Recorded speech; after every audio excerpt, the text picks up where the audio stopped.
Regardez cette image. À votre avis, où sommes-nous? En Chine, en Europe, aux États-Unis, à Dubaï? Eh bien, ce luxueux et immense centre commercial, en fait, a été ouvert à Erbil. Erbil, c'est la capitale du Kurdistan irakien.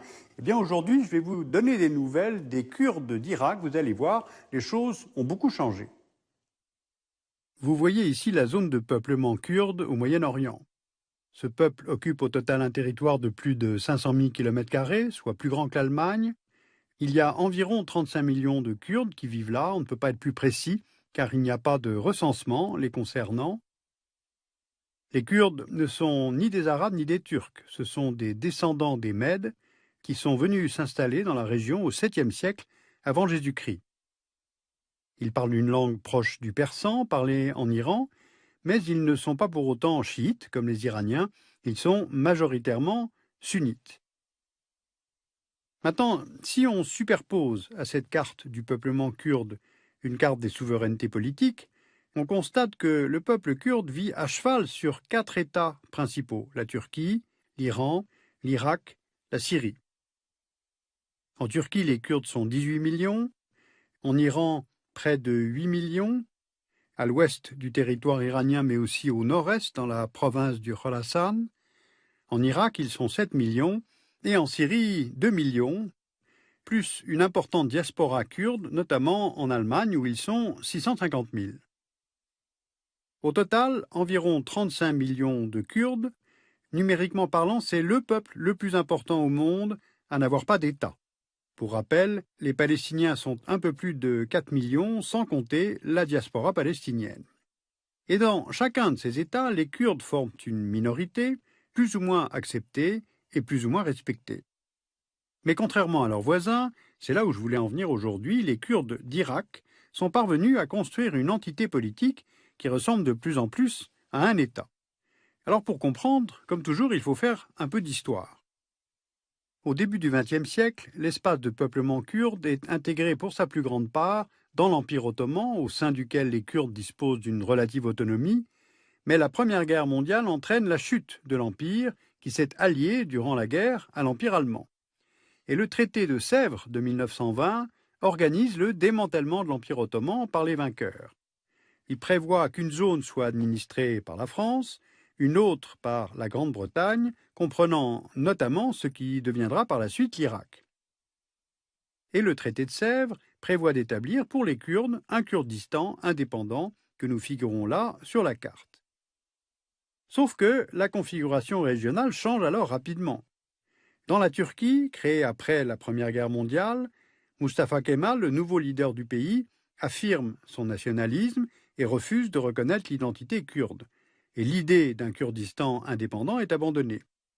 Et de l'autre côté, dans le nouvel État irakien, dont Londres vient de tracer les frontières, la Grande-Bretagne, qui administre ce nouveau pays, ne met pas en œuvre non plus l'autonomie qui avait été promise aux Kurdes. Car des réserves importantes de pétrole sont découvertes dans cette région, qui devient alors tout à fait stratégique. Dès lors, les Kurdes d'Irak vont se lancer dans une lutte tant politique que militaire de plusieurs décennies pour obtenir leur autonomie face à un pouvoir qui oscille entre promesses d'émancipation et répression. Car les Arabes sunnites qui dirigent ce pays méprisent les Kurdes. L'arrivée au pouvoir du parti Baas en Irak en 1968 accentue la répression de l'État vis-à-vis des Kurdes, et elle atteint son paroxysme en 1988 lorsque Saddam Hussein, alors président de l'Irak, lance l'opération Anfal, qui sera une véritable campagne d'extermination des Kurdes. Elle aurait causé en quelques mois la destruction de 2000 villages et la mort de 50 à 100 000 personnes non combattantes, selon Human Rights Watch. Sans parler, bien entendu, des centaines de milliers de réfugiés. Cette tragédie est symbolisée par le massacre d'Al-Abja, au cours duquel près de 5000 Kurdes sont gazés par les troupes de Saddam Hussein en mars 1988. Et cet épisode va en fait renforcer la volonté des Kurdes de s'émanciper de cet État irakien. Or, les guerres du Golfe vont leur en donner l'opportunité. En août 1990, Saddam Hussein, on s'en souvient, envahit le Koweït. Une coalition militaire arabo-occidentale intervient alors pour contraindre l'armée irakienne à quitter le Koweït. Et l'Irak en guerre connaît en 1991 une phase de grande instabilité pendant laquelle les Kurdes d'Irak se soulèvent contre le régime irakien. Leur région est à nouveau bombardée par l'aviation irakienne, faisant fuir vers la Turquie et l'Iran près de 2 millions de Kurdes.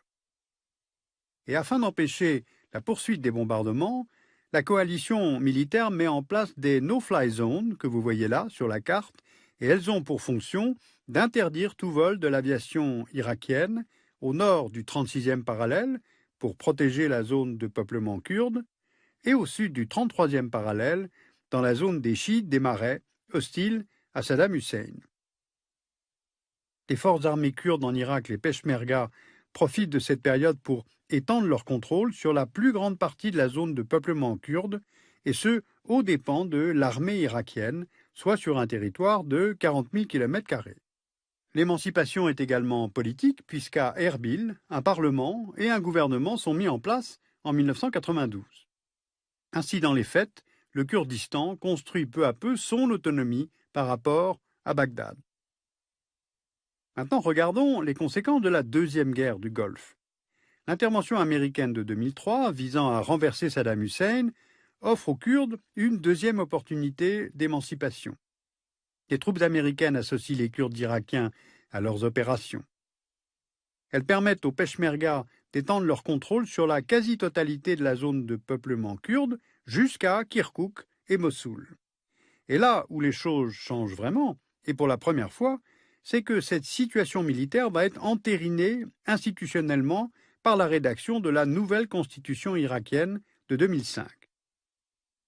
Elle fait de l'Irak un État fédéral, elle reconnaît l'autonomie et les institutions du Kurdistan irakien, qui rassemble 3 gouvernorats dans lesquels la population kurde y est majoritaire, Soleimaniya, Erbil et Dahouk. Les Kurdes d'Irak disposent donc légalement d'un président, un poste occupé par Massoud Barzani depuis 2006, d'un gouvernement, le gouvernement régional du Kurdistan, et d'un parlement. Les Kurdes jouent aussi un rôle important dans la vie politique irakienne, puisque le président de l'Irak actuel est un Kurde, Jalal Talabani. Il y a désormais 2 langues officielles, l'arabe et le kurde, et cette autonomie va plus loin encore puisque les Kurdes possèdent aussi leurs propres forces de défense, les Peshmerga. Le Kurdistan irakien autonome a des relations directes avec les autres États. On voit les consulats étrangers qui se sont peu à peu installés à Erbil, la capitale du Kurdistan autonome. Et ces consulats traitent directement les affaires consulaires, mais aussi commerciales, économiques, avec les autorités de la province kurde. On le voit, un grand nombre d'États, donc, sont représentés à Erbil. Très bien, sauf que cette grande autonomie du Kurdistan irakien soulève en fait des problèmes internes et externes majeurs, puisque les sous-sols contiennent du pétrole. L'Irak aurait les 6e réserves prouvées au monde. Vous voyez sur cette carte la localisation des gisements de pétrole dans le nord du pays, en particulier dans la zone de Kirkouk. Or, elles forment la 2e réserve de pétrole de l'Irak. Et en l'absence d'une loi fédérale sur le partage des ressources nationales, le gouvernement kurde s'estime en droit de gérer les gisements situés en zone kurde, et ce sans en référer au gouvernement central irakien. À tel point qu'il a accordé des droits d'exploitation à une 50aine de compagnies pétrolières internationales, dont on voit ici les concessions sur la carte. Certaines ont même été accordées par le gouvernement régional dans des zones hors de la limite administrative de la région autonome kurde, mais où la population est majoritairement kurde. Et en 2009, les Kurdes ont commencé à exporter le pétrole extrait dans leur zone en passant par l'oléoduc allant en Turquie vers le terminal pétrolier de Ceyhan sur la mer Méditerranée. Alors en face, le gouvernement central s'estime seul compétent pour explorer, négocier, exploiter et exporter le pétrole. Il estime qu'il y a provocation de la part du gouvernement kurde et le gouvernement de Bagdad menace Erbil de suspendre le versement de la part du budget fédéral qui lui est allouée. Or, depuis le départ des troupes américaines à la fin de l'année 2011, les tensions entre le pouvoir central et les autorités kurdes sont montées d'un cran, notamment dans les zones que vous voyez là sur la carte. Celles-ci sont revendiquées à la fois par le pouvoir central et par le Kurdistan.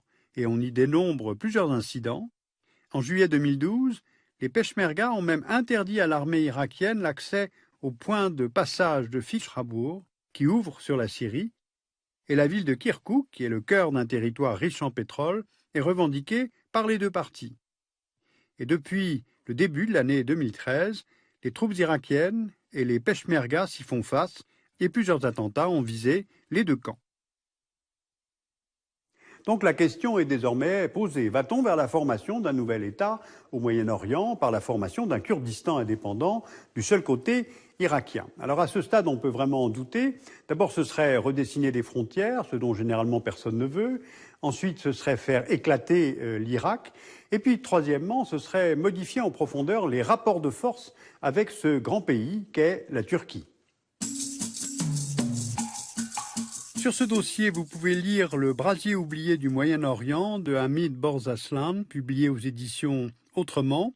Et puis, dans une perspective plus large, le rapport de l'Agence internationale de l'énergie sur la situation énergétique de l'Irak, ou encore l'analyse des enjeux internationaux aux éditions de l'Iris et Armand Collin, c'est l'année stratégique 2013.